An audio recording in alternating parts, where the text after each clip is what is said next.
Welcome to the Manuchehri podcast. Over the last 30 years, it has been my joy to assist humanity in aligning with their magnificence so they may heal, discover their natural gifts, and communicate with loved ones living on the other side. May you also experience delight while we dance in the powerful, intuitive world of energy. Let's get going. Welcome, everyone, to the podcast where energy meets the divine. And today I get to do one of my favorite things in the world is to interview somebody who I believe is on the leading edge of thought. Today, I get to interview Dr. Judith Orloff. She is a psychiatrist, an MD, actually, and has written many, many books. Three that I know I've interviewed you for one other, but 3 books on empathy. And today we will be talking about her latest book that was just released in April. Genius of Empathy, incredible topic, very exciting. Dr. Orloff, her foreword to her newest book was written by the Dalai Lama. So exciting. I mean, that alone just puts powerful energy into such a beautiful piece of work. And this beautiful book offers powerful skills to tap into empathy as a daily healing practice. In fact, Dr. Orloff, you write about how self-healing inspired you to write this book. Oh, yes. Always self-healing is what motivates me. Because certainly I'm a psychiatrist and an empath. So I combine my traditional medical skills with my empathic abilities. And so it has been my journey to try to integrate my empathic abilities with everything I learned in conventional medicine at USC, at UCLA, at the VA.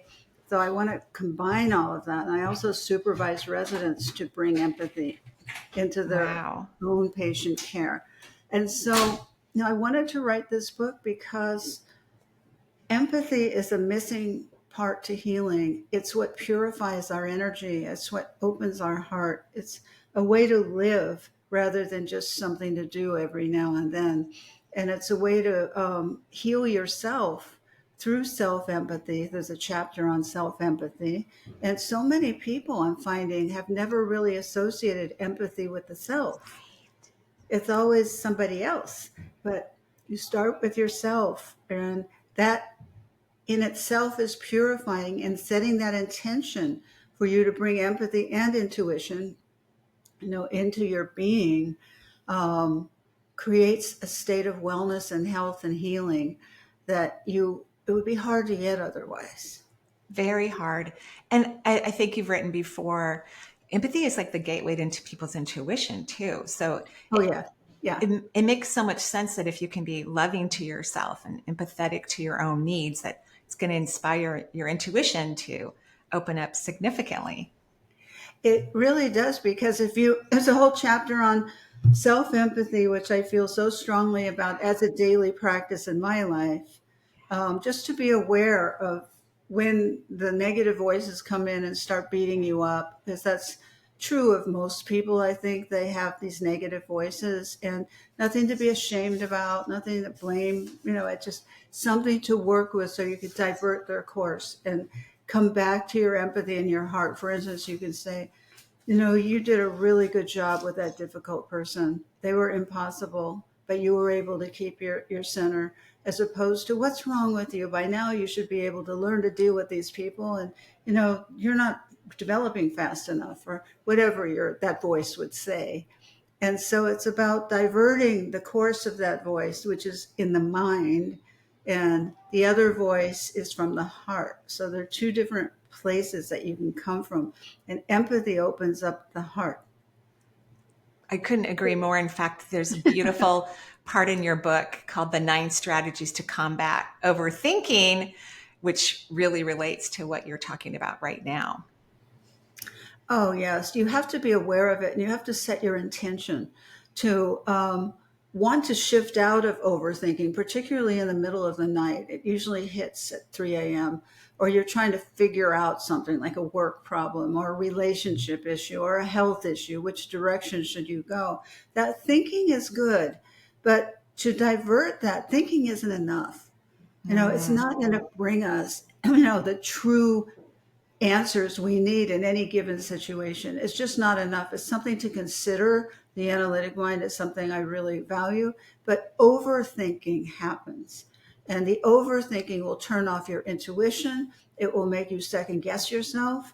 It will shift you out of your center into your head, which is not where you want to be. And a lot of people live in the disembodied heads walking around. They do, because no, I know how to read energy.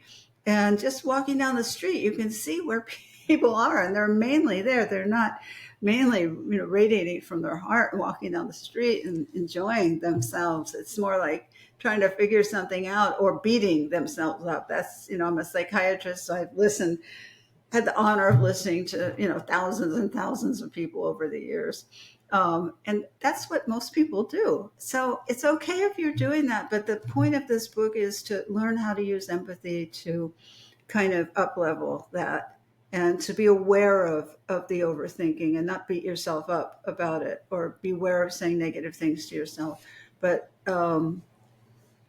set your intention to come from an empathic place, which is in the heart. You'll be shifting from the head to the heart. And you write about 4 different types of empaths. Could you describe that a little bit for us? And thank you so much for talking about the brain. It's something I'm very passionate about in terms of not letting it lead our world or our individual selves, so that we can move out of this weird mind-made logic and, move into a place of insight and compassion, as you write about. So thank you so much for writing so beautifully about that. You're welcome. And the 4 types of, it's more of the 4 types of empathy that you could consider and see which one you are, see which type you are. You can have cognitive empathy, and that's basically empathy from the mind, where you can feel, you could think empathy, where you could, I'm so sorry this happened to you, and I'm with you. But it's more from the mind, and that's okay. Because a lot of people people in a spiritual path put down cognitive empathy. And I wouldn't be so fast to do that, because however empathy you could find it is good. And you want to just accept what people are able to give and what's most natural for them. And that's hard for people, because the second type is the emotional empathy from the heart.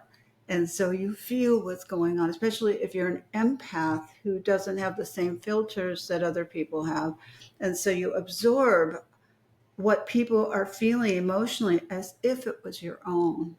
It's you actually blend with somebody. But the downside to that of being an emotional empath or having emotional empathy is that you tend to get exhausted and overwhelmed and overstimulated, and you're traveling in places that are none of your business to be. Yeah.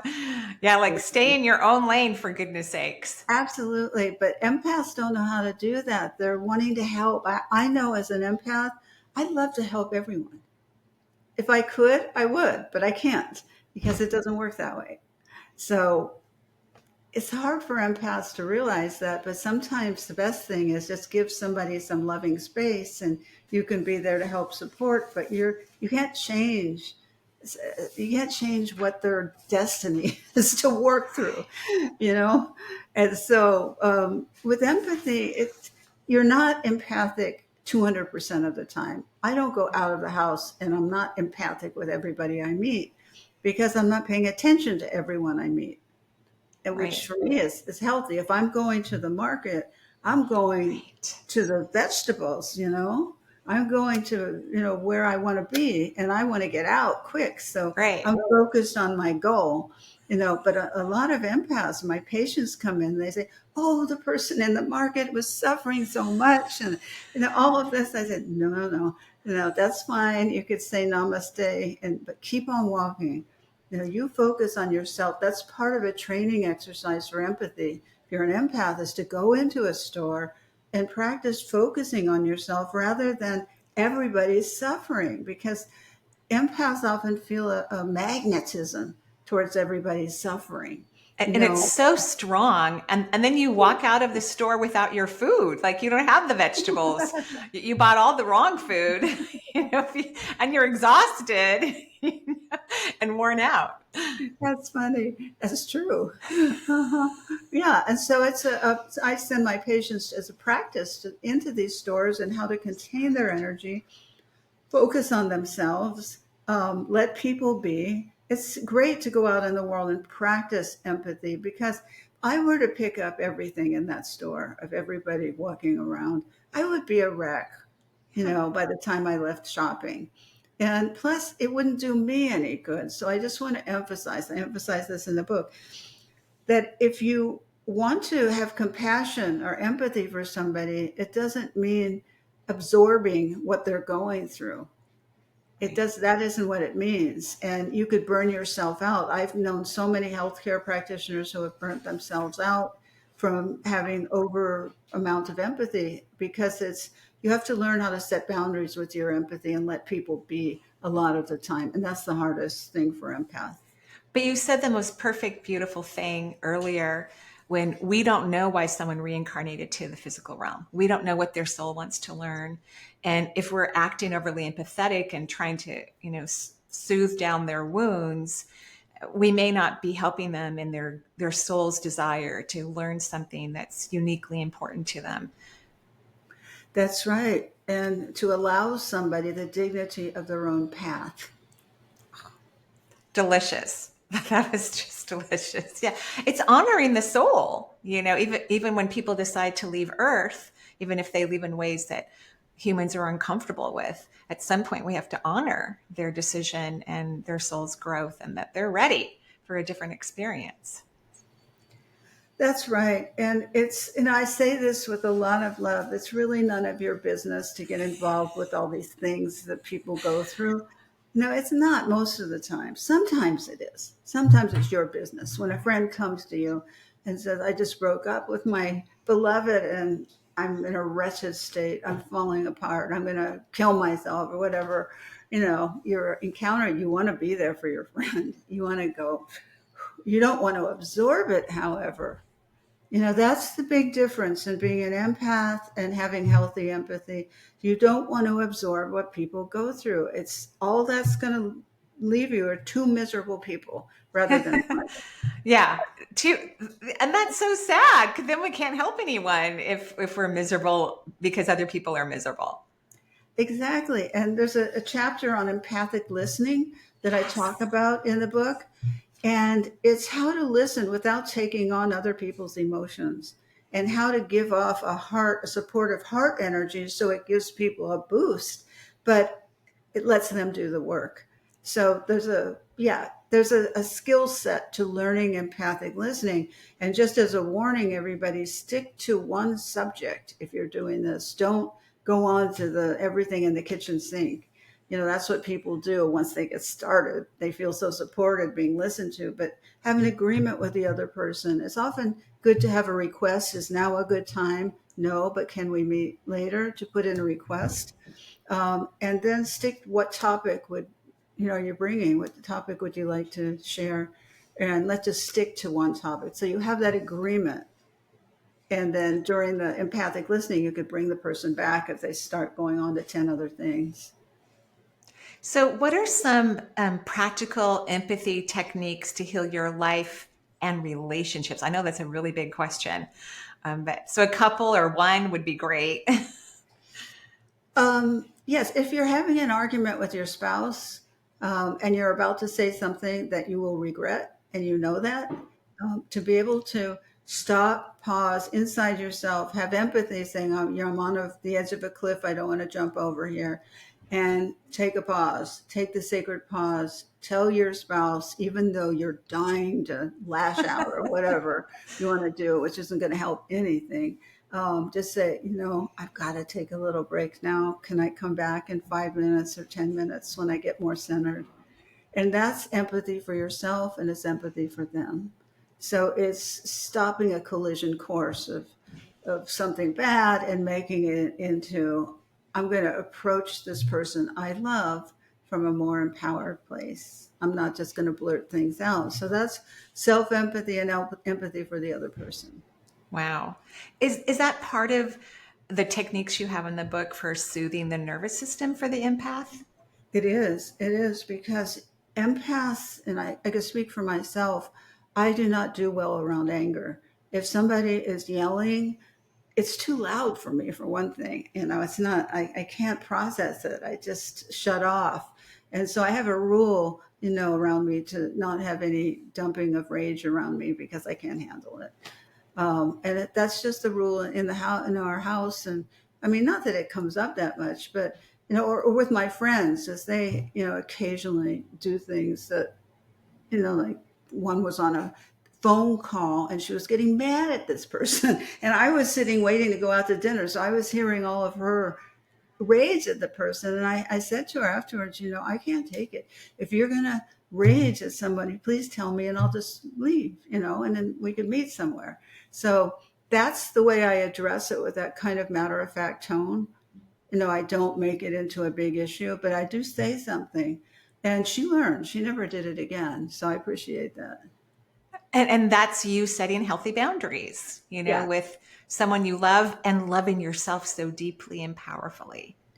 Yes, but this is empathy for the self, and it's learning how to speak to people you're maybe irritated with or angry with or don't like, um, and learning how to speak to them from a respectful, very short, short and firm kind of way. Just this is just how I feel about it, and I'd appreciate it if you could honor that, as opposed to, how do you think that makes me feel sitting there with you dumping anger on your friend and blah blah blah.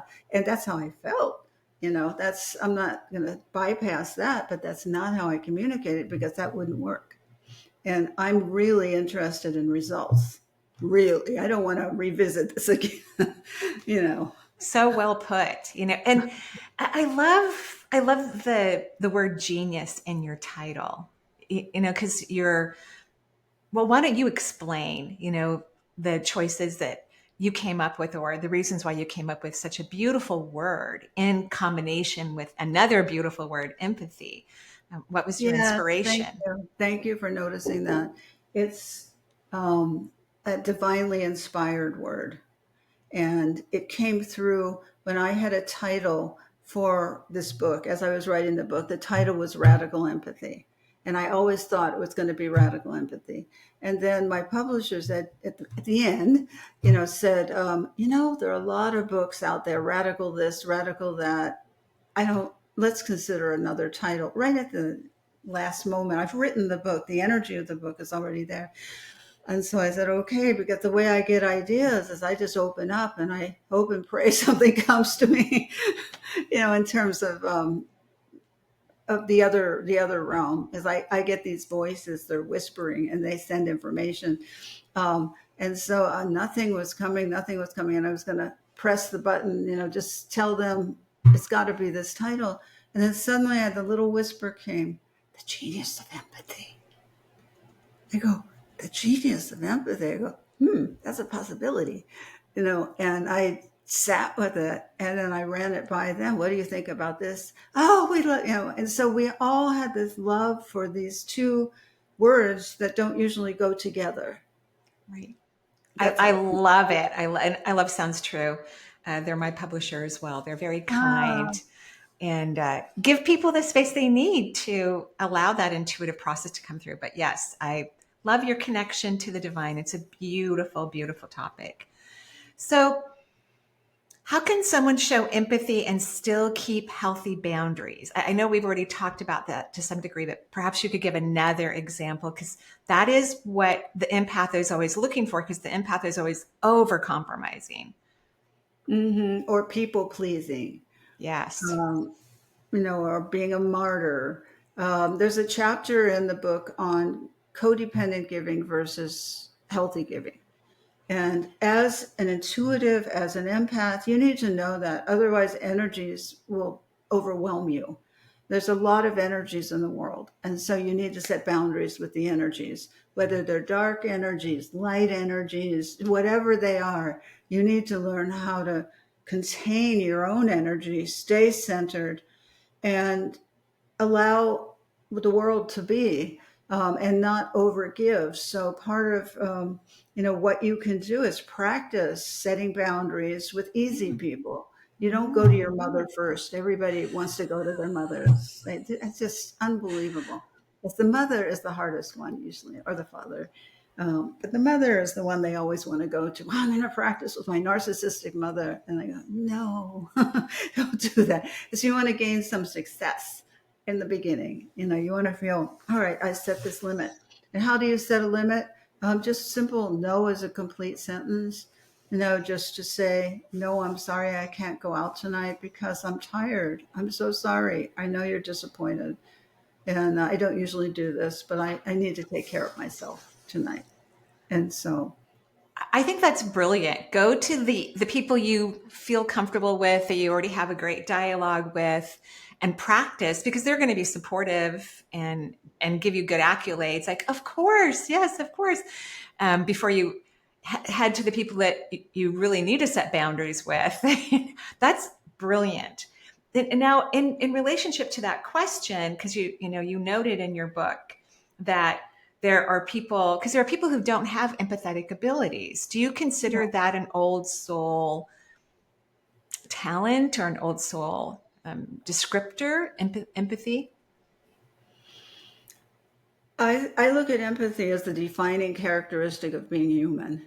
And so I see it as a huge shaper of who we are in our best states.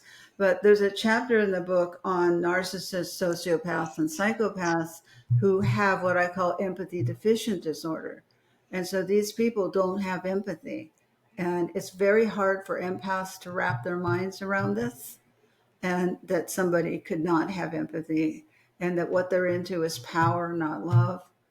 They're into power. They want power over you, and they'll manipulate you and love bomb you and all kinds of things, to get Lie. lie, self-absorbed, disappear. Where are they? Why did we connected so much yesterday. Why can't I get them on the phone? Kind of thing. Get little crumbs of love, but that's all. It's they use the intermittent reinforcement on slot machines. They have that same psychological technique of intermittent reinforcement, where they get you with their positive qualities, because they do have a lot. They're often very intelligent, very funny, and fun. It could be fun. They're just not good romantic partners or business partners. They don't care about you, really. So that's a problem. And I And think some narcissists, or these interesting types, these personality disorders, I think they even have some intuition, because they can they do. really dive deep into people and get into their insecurities, and make people, especially empaths, have this false sense that they actually care about them. Absolutely. It's so convincing. And it's a false front. Everybody who is experiencing this, when you first meet someone and you get this rush of connection, this is my soulmate, this is my business partner, we're going to do this project together, and just get that instant connection, that high feeling of charisma. I would be very suspicious of that. Not that connecting and feeling a familiarity isn't a good thing, but that intense charisma, many people are seduced by that, and they find it incredibly stimulating and exciting. But now when I come upon it, I really notice this is real. They really know how to work this, because I like to observe what they're doing a little bit, and they know how to work my heart. They know how to get my heart open and get, no, but the way you find out if someone is a narcissist is to, don't do something that they want to do and create a conflict early on. It's a good Hmm. test. It's a really good test. And, you want to not do what they want you to do. Perhaps you can't go to an event with them that they really want you to go to, saying, I have to go visit, my sister. She's not feeling well. I need to do that. What do you mean you need to do that? Don't you care about our relationship? I knew you wouldn't value our relationship with your sisters. And so, anyways, that they'll guilt you and shame you, and by the time they're done with you, you might not go and visit your sister, which is a big sacrifice. It's bigger than you know. That is an awesome technique, because one of the things that I think that's happening on Earth, obviously, um, and why I love your book so much, is because empathic people are waking up to their power, and they're waking up to the narcissistic type energy that exists on Earth. And it's becoming clear there's this defining moment we're having, on the planet where where the empaths are going to stop walking on eggshells to make everyone happy and begin to honor themselves and set these boundaries and limitations with individuals that shouldn't even be in their lives, really. Yeah, if possible, to get them out of your life because they're not going to love you. So, and ideally, you want people who love you or at least like you, around. So that's the circle, the beautiful circle of common souls, who are together and can feed each other and can support our empathy and intuition. And I can't do this tonight. I'm hurt. I'm disappointed, but I love you. I'll live with it. I'll live. And so, you want to have that. And then you want to be able to handpick the narcissist, out of your life if you can. But you need, like you said, there's an awakening going on. And more empaths are learning about narcissists, and just the news is a parade of narcissists. So you have ample opportunity to see what they're like. The universe has put a spotlight on them and their behavior. I agree. It's shocking. I think for empaths, it was so shocking initially. And now we're like, oh, well, my uncle's kind of like that. And oh, my dad was like that. Oh, my ex-boss was like that, where everyone's just having this awakening. So we're really in a powerful moment, We're I in a believe. powerful, yes, and coming together as you and I are doing, and coming together as a community of empaths and sensitive people and those who want to do good in the world, but who may need to get a little bit stronger and more centered and set boundaries and practice that, even though it's a bit uncomfortable. Because I'm telling you, you want to experience the genius of empathy, you cannot do it without learning how to set boundaries. It's not something you can get away with not doing. You have Right. to do it. And Right. therefore, start little by little and loving by loving, bird by bird, as Annie Lamott says. So you just want to be gentle with yourself, and it starts with self-empathy. No, and here you are with this narcissist you've fallen head over heels in love with in 2 days, and you're like, oh, and then your intuition tells you they have some narcissistic tendencies. Pay attention, don't jump in, don't go marry them in the next week, because that's what happens. They sweep Well, you off your feet. I did that. I married someone within 3 months. It was, Oh, you did? yeah, yeah. Luckily, it's been 20 some years, Yeah. since that relationship ended. But yeah, it took me a long time to see it, but it was a beautiful lesson. But I would love for our empathic people not to have to go through those experiences where they Me take too. decades out of their life. And I mean, I'm grateful for it, and it was very valuable. But your book can help people, younger generations or people, um, of any generation, to wake up to a situation that's occurring in their life or avoid those situations. That's why I'm loving your techniques. Now, what I found interesting also is that some people have blocks to empathy. So, which I find interesting, because when you're empathic, it's just hard to imagine, because we're learning to set boundaries and not be so reactive or people pleasing, as you eloquently spoke. So, could you describe a little bit more about that? Yeah, well, I'll just tell you a little bit about my childhood. Was that I was raised by two physicians, and I have 25 physicians in my family. And I was a little girl who would have intuitions. I was an empath. I couldn't go into shopping malls or crowded places because I would get overwhelmed and exhausted or sick or depressed or something. And so I was told by my mother never to mention another one of my dreams or my intuitions again or my senses of empathy. And so I grew up believing there was something wrong with me and that somehow I had to change. She would say, "Dear, you need to toughen up for this world. You need to toughen up." And I wasn't tough. I mean, that isn't who I was then.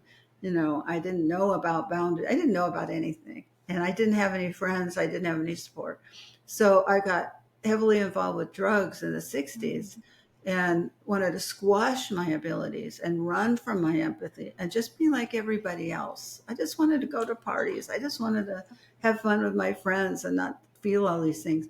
So I ended up going over a cliff in a car up in Topanga Canyon. And though I didn't die, because again, of divine intervention, I'm sure, my parents forced me to go see a psychiatrist who began to help me incorporate my intuitions and my empathy into who I was. And he said, in order to be whole, you have to be able to integrate this into who you are.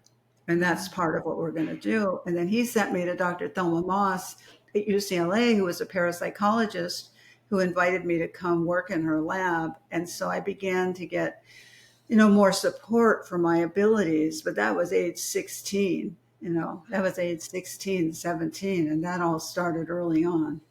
Well, smart parents, they realized what they couldn't help you. They didn't know how No, to. nothing they could do could help me. Right. And they sent you to people that they knew could. That's true. That is Right. very, very true. And it helped me enormously. And in fact, I knew the man my entire life until he passed over. I had a great dream about him when I had a dream. His name was Jim. And, I looked at Jim in the dream and I said, "Are you dead?" And he said, "I don't really look at it that way." That's adorable. That's really precious. Yeah. So I think what you're trying to, how I'm interpreting this is that people will block this highly sensitive aspect of themselves, Yes. which they're going to block their gifts and their intuition, their awareness, their consciousness, their yellow brick road to life, which is a highly empathic, intuitive connection, Right. that is a human right, as you so well said. Well, that makes me sad, actually. When people do that, that makes me very sad. Yeah. Yeah, well, a lot of people do it because they've had parents who don't support them. If you're listening and you've had narcissistic parents, or neglectful parents or alcoholic parents, or people who didn't support you, who didn't say, "Honey, tell me about this. What are you feeling? Tell me your dreams. Let's sit around the breakfast table and talk about dreams." But you didn't have that. Most people didn't. And they were told they're overly sensitive. They were shamed about their abilities, especially men, who have a very hard time coming back from that and being bullied. And girls get bullied because of their sensitivities. And so many people grow up wanting to just block it out. And so then they get depressed or they get anxious and they're wondering what happens. And hopefully they come in my door and I could say, "Well, tell me about this," and take the empath test and, let's see what's going on. And so you get an understanding person is what I'm saying. Somebody who gets you in some respect, then you could begin to reclaim it again in a safe way. Wow. That's amazing. Again, it's part of this huge tipping point that we're in on Earth, recognizing the people who are not empathetic and the people who are, and helping those who are to unblock themselves so that they can have a full and wonderful life. So, Yeah. what has been your favorite part of your third book on empathy? What has been, and I love the book, by the way. I hope everybody runs out and gets Genius of Empathy by Dr. Orloff. But what's been your favorite part of this project that you completed and is now available everywhere?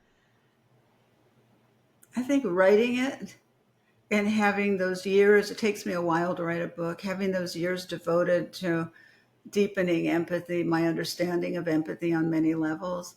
And I love going around talking about it, which I have been, and creating discussions about why do we do it? Why do we want to have empathy for even people we don't like? How does empathy help us? Why is empathy essential in the development and creation of a healthy world? What don't I like about empathy? How was I hurt? Where did I block off? So I love the discussions, and people are so into it, where they bring their children sometimes. And they're just very into it. And I don't need you or anyone to believe it's important to have empathy. But if you have an open mind, um, empathy has to be something you're at least curious about, or intuition. You have to be drawn to it. It's not something I could harangue you into doing. Right. Yeah. it's, It's an expansion of the heart chakra. It's an energetic aspect, and the more empathic we become, then we'll have less wars on the planet too. Oh Which yes, it has so many repercussions, and there's back to the biological. There's something called the Mother Teresa effect, where um, scientists have found that if you actually watch an empathic act on the street or wherever you are, you see somebody being kind to somebody else. If I were to draw your blood, then your immunity would go up, and wow. everything would improve in your blood test. And so one simple act of watching it can have an effect on the observer. I mean, that's mind blowing to me. If you can really get what that means, is that an act of kindness can make you more healthy, just simply watching it. So there's something inherently healing about this exploration of empathy I'm inviting you on. Uh, that is amazing because, the immune system on earth for some people has been very challenging, and which has led us to holistic medicine and a whole bunch of other lovely things, but it's been really challenging. And as you were speaking, I was just thinking a year ago when I was in line to go through a coffee shop, and someone had paid for my drink and a few other people, and how I got so excited and paid for some other people. And it just, like you just said, it was this beautiful ball of light running through our cars and our bodies and making us feel good and loving complete strangers. That in itself is incredible, just knowing that we can heal ourselves through having balanced, healthy empathy in our lives. Yes, and this energy of empathy opens your heart, and the heart is the healing energy. And so, one thing I recommend as a practice is meditation. Maybe at the end of the day to sit. I have an altar, and I have candles, and I have fruit and flowers, and I open the window so there's a breeze coming in. And I sit there at night when the day is done, and I sit there with my candles, and I focus on coming back to my heart. Wow. And if I'm straying from it, and I just sit there kind of honoring as the best I can the holy forces in the universe and within me. It's important to me as an empath to be able to connect to that realm, and I know you do, very beautifully, that there is something more than this physical reality, and empathy as a spiritual vehicle can get you there too. So incredibly true. Well, you are an absolute gem, Dr. Orloff. You truly are. We're so lucky to have you on Earth and to witness your evolution of consciousness as you're helping us to continue to evolve. I think your newest, I love all your books, but this beautiful one that you've just launched onto the planet, Genius of Empathy. We are so lucky that it's here, that it's been blessed by the Dalai Lama even, and that you are having fun and enjoying your life and still sharing your gifts, even more so than you ever have before. Reversing your aging process by being happy and fulfilled yourself. Well, that's what we all want, right? So thank you so much for coming onto the podcast today, and for loving humanity as you do, and for wanting us to grow and change. I'm grateful for you, and thank you for your words and your inspiration, and for your books. Thank you so much. You're very welcome. Thank you. Hello, everyone, and thank you for continuing to listen to the podcast. Interviewing beautiful Dr. Judith Orloff was probably one of my favorite interviews, seriously, of all time. Byron Katie has also been one of my favorite interviews of a spiritualist that I've had. So thank you for listening to that. I will definitely have Dr. Orloff back on the podcast, because I think we could talk forever about a lot of things. But now I'm just going to answer some questions that will be part of this podcast with Dr. Orloff. The beginning part was Dr. Orloff. So I'm just going to go directly to our phone lines and start listening to your questions and start answering them. If you want to leave me a question, please go to energyintuitive.com and click on the podcast page. There's instructions on how to leave a voicemail, and you will get a free self-hypnosis meditation as well for participating. So thank you so much. Okay, here we go. Hi Marie, this is Emma from Virginia. I recently had an interesting experience with a new client, a new in-person client, and I wanted some advice. So this person came to a session with me, and I was at my office alone because it was later hours. Usually there's other people around, and I got a little nervous, and then I started to really pick up on some intense energy from this individual. And so because I was nervous, then I got a little muddled in the information I was bringing through for him. And the information he validated, a lot of it was very accurate for him. But then that made me sort of wonder, was my hesitation, was that intensity I was picking up on real too? And he booked another session for next month, but I didn't feel very comfortable around this person. And I just wanted your advice on if I should trust that feeling within myself, or because if it was fearful, if I should try to move past it. Thank you so much. Hi, Emma. Such a good question. I don't think that was an intuitive impression. I think this person is not what you were feeling. Maybe there's something about this person that reminded you of something from your past or even a past life. But I do think it's wise for practitioners to work when there are people around, regardless, because it's not always gender that could cause a problem, one gender. All the years that I saw clients in-house, I always had assistants that sat in the house with me while I worked. I had one very weird experience, but again, I wasn't afraid.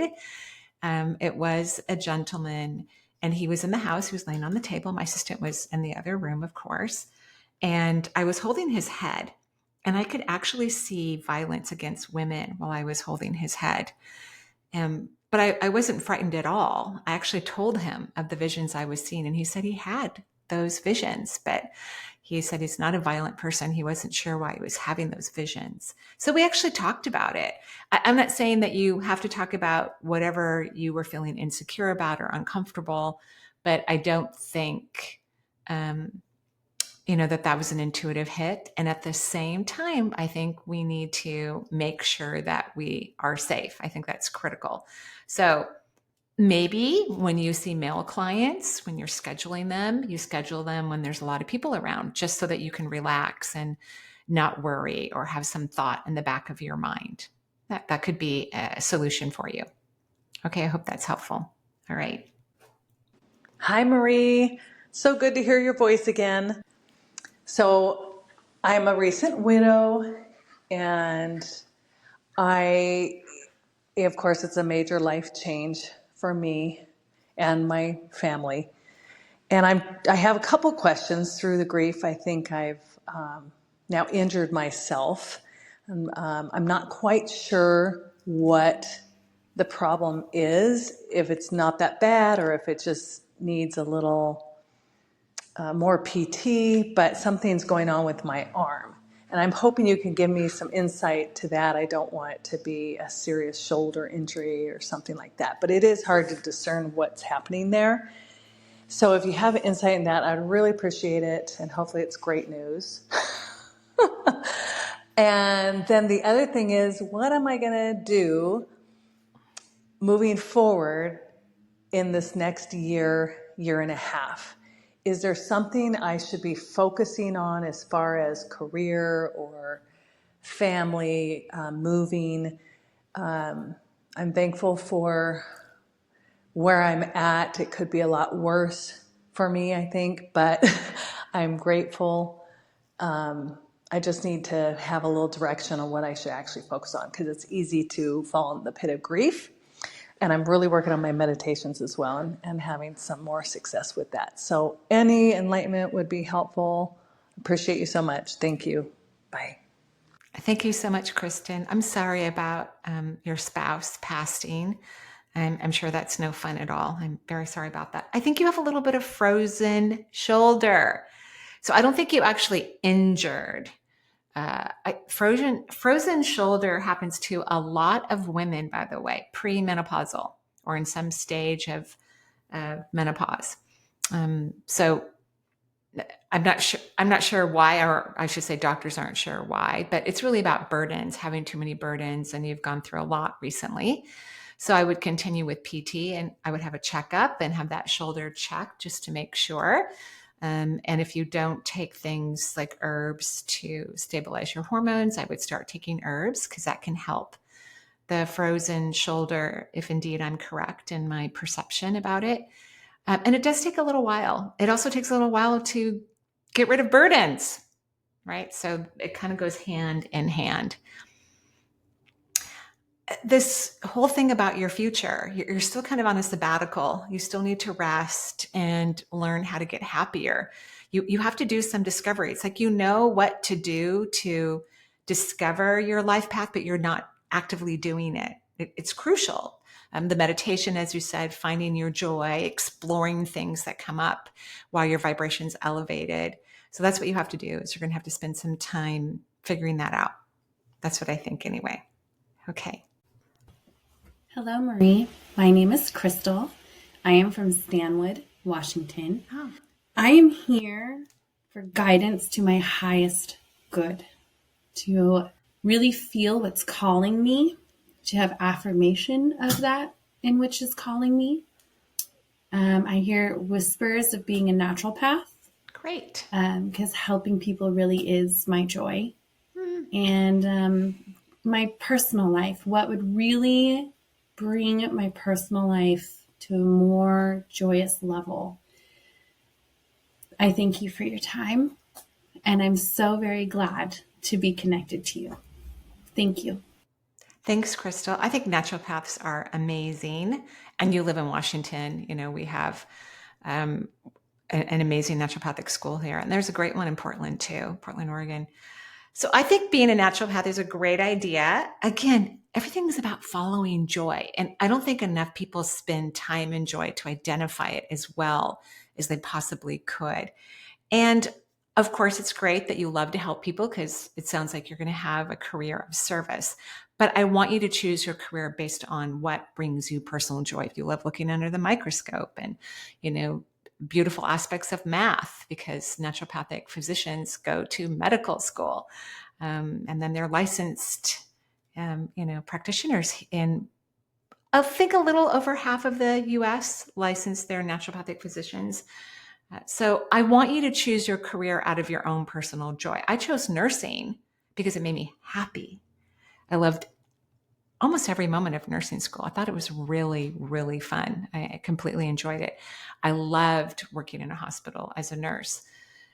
And of course, I got to take care of people. I sometimes thought of myself as like an airline stewardess, because I'm delivering drugs all day long and removing sutures and, doing dressings and all of those things. That I would put that in my head, but I did it because it brought me fun, until it didn't bring me fun anymore. If people can choose careers that bring them joy, which means they first have to know what joy feels like. It is a practice. Now, most children know what joy feels like. I mean, as soon as the door to my house opens up and the grandkids start running in, like, Mimi, Mimi, and, there's all this laughter and playfulness. And if people could invite that into their lives, to play like children, to go swing on a swing set or play hide and go seek. And I'm not kidding when I make these suggestions. And as I'm speaking to you, I'm speaking to everyone who's listening. I think everyone should have a naturopathic physician. And a really good naturopathic physician, to me, is one who's not really terrified about earth, doesn't feel that everything is a toxin, and will work harmoniously with modern medicine physicians. who are comfortable talking to an MD and respect modern medicine as much as holistic medicine. To me, those are the best naturopathic doctors around. So I think your career path is excellent, but how much joy does it bring you? And that's where I want you to spend your time.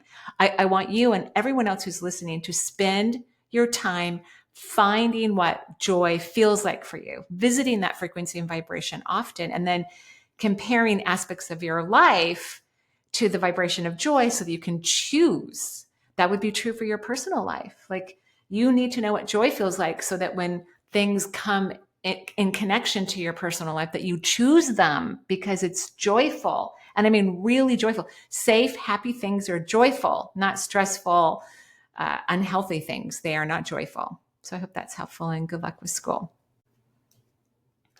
Hi, Marie. This is Sarah from Los Angeles, California. My question is about my right hip. I've been experiencing pain in my hip for the last couple of months, and I've been going to a chiropractor for it, and it's not really helping.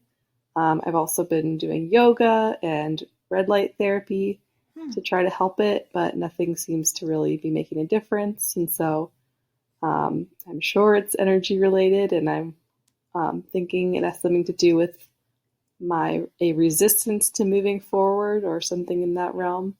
But hoping to get your insights and any suggestions on what I can do to heal it. So thank you so much, and sending lots of love. Thank you, Sarah. And you're doing all the right things.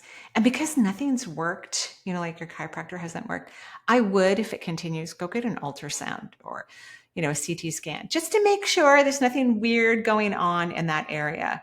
But energetically speaking, the right hip is about moving forward into your personal power. So I would imagine that there are things in your life that you don't feel empowered about, and you may not be pushing through. You may not be setting boundaries. You might be overcompromising. You may not be stepping into something that would enhance your life exponentially and offer you more personal power. So that's what the right hip is about. But if this continues and things don't, improve, a Rolfer could also be more helpful than a chiropractor sometimes, right? I would just go have another test from a modern medicine facility just to make sure there's nothing weird. I believe in both forms of medicine. Holistic, of course, is my absolute favorite, but I get all my checkups as well. So that's what I think. Okay. But I'm not overly concerned. Okay. Thank you. Hi, Marie. My name is Alex. I live in Orlando, Florida. First, I just want to say thank you for everything you do and all the help you provide. I think it's wonderful for all of us. My question has to do with, I guess, joy. I feel called to open my mediumship business this year, and I also feel as if I'm being guided to live more in my joy. But it's kind of hard for me to maintain the joy because I'm always afraid something bad's going to happen, and then I'm going to look back and be, you see, you couldn't live in the joy because it's not real. Or you know what I mean? Like, it's sort of being afraid of living in the joy. Yeah. And if you have any advice for that. Thank you.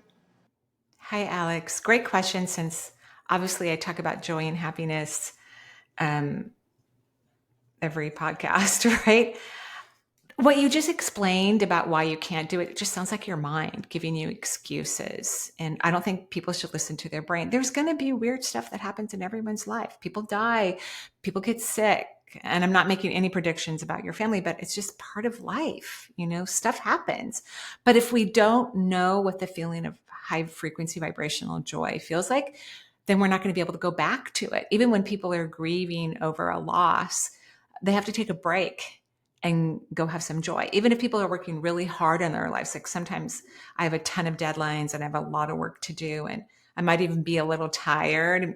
Maybe I'm a little annoyed and frustrated because I have so many things that I have to do.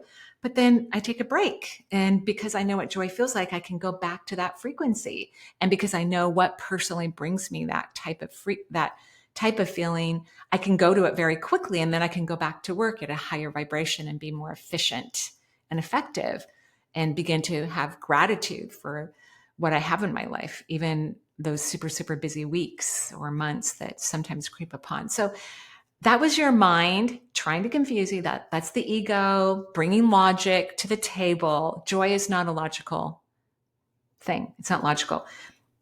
A couple months ago, I bought this plastic poop. It's a kid's toy. It's a hide and go seek toy. And you turn it on and it starts talking, and then they have to go find it. And then when you find it, you push the button and then you do this little dance. Okay, my grandkids die laughing over it. And whenever they come over, they're like, Mimi, where's the poop? We want to play hide and go seek. So little things like that, which don't seem important, or the logical mind goes, why are we wasting time with that? Those things are actually more important than anything your logical mind could say. Happy people are more productive. They have better personal lives. They get over hard times a lot easier. There's nothing wrong with being happy. And believe it or not, smiling detoxifies the liver. Just the act of smiling. Okay, thank you. My name is Cindy. I'm calling from the Seattle area. I'm not from Seattle. My question is if this divorce is a good thing for me, and how can I make it better? I also have a pinguecula on my right eye, and I would like to know how to heal that. I have been doing some inner work via hypnotherapy. Thank you. Thank you, Sydney. Anything to do with the eyes is about not seeing yourself accurately. And that's what you're starting to move through. I do think your marriage was very difficult and hard. And sometimes when people are in partnership and the partners can't come together to talk or do inner work, right? Because all relationships have shifts and changes and can have years of bliss and then some challenges too, not just romantic relationships, but all relationships can have that. And people have to talk or get therapy or do inner work, and hopefully they can come together and have some sort of alignment.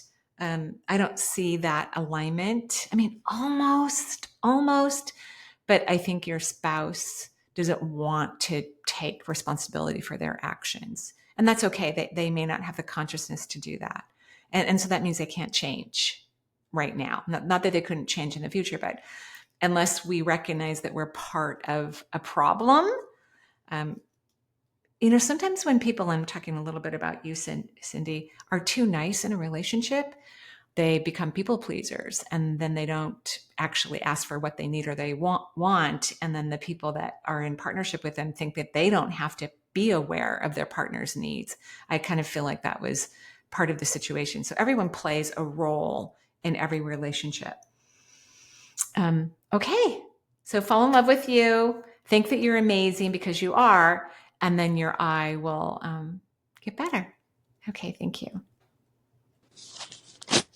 Hi, Marie. It's Joan calling from Lake Erie. Aside from just wanting a pep talk from the universe, as always, I am calling specifically because I've had an ache on the left side of my jaw on the lower left. And the dentist and healthcare professionals can't really seem to put a finger on what's going on. I have had a root canal on that side. I also have my wisdom teeth. They're pretty hooked into my jaw, though, but I have fillings in them. So it has led to migraines and just feeling not well at all and stomach problems. So I was wondering if you could take a peek and offer some insight. I would greatly appreciate it. Thank you for what you do. Take care. Thank you. That's good your dentist can't find anything wrong with it. That's a good thing. It means it's more energetic than physical. And the jaw is connected to the fifth chakra, and it's about expressing your truth, saying what you really feel, not think, not mind-made emotions, but real authentic emotions. I would work on that, even writing it down or speaking to a tree about it. That way we might have some movement of the energy in your jaw. That would be helpful. The wisdom teeth are a little bit problematic from what I can see, just a little bit too much pressure and crowding. Okay, I hope that's helpful. Try that for several months, as long as you're still getting the okay that everything's fine in that area. Work on speaking your truth, and then I think things will change. Thank you so much. Hi, Marie. My name is Nina. I retired about almost 3 years ago, and I'd like to have you ask, what is the highest good for me next? I feel like I'm floundering. I don't know what I should be doing now, and was wondering if you can help me with that. Thank you so much.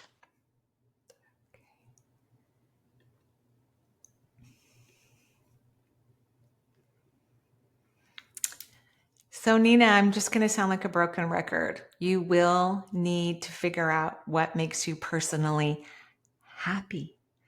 And then you're going to be able to have a direction.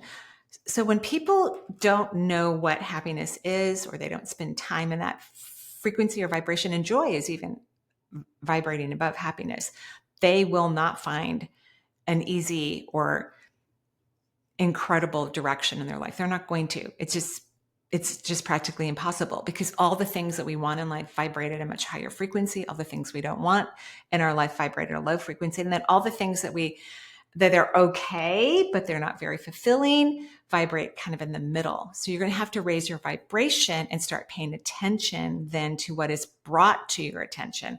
I know that sounds really weird, but the universe is constantly speaking and communicating through visions and auditory sensations, feelings to all of humanity. Nobody is void of this. It's happening all the time. But when our vibration is low, we can't hear, see, or feel these impressions that are being sent to us. We're unaware of it. So that's what you're going to have to do. Okay. Today I felt a little bit like a broken record, but I feel like every question and answer was necessary. Sometimes when humans are learning something, we have to repeat it over and over and over again until it clicks in. I wish everyone a beautiful day wherever you are in the world. And thank you so much. Bye-bye.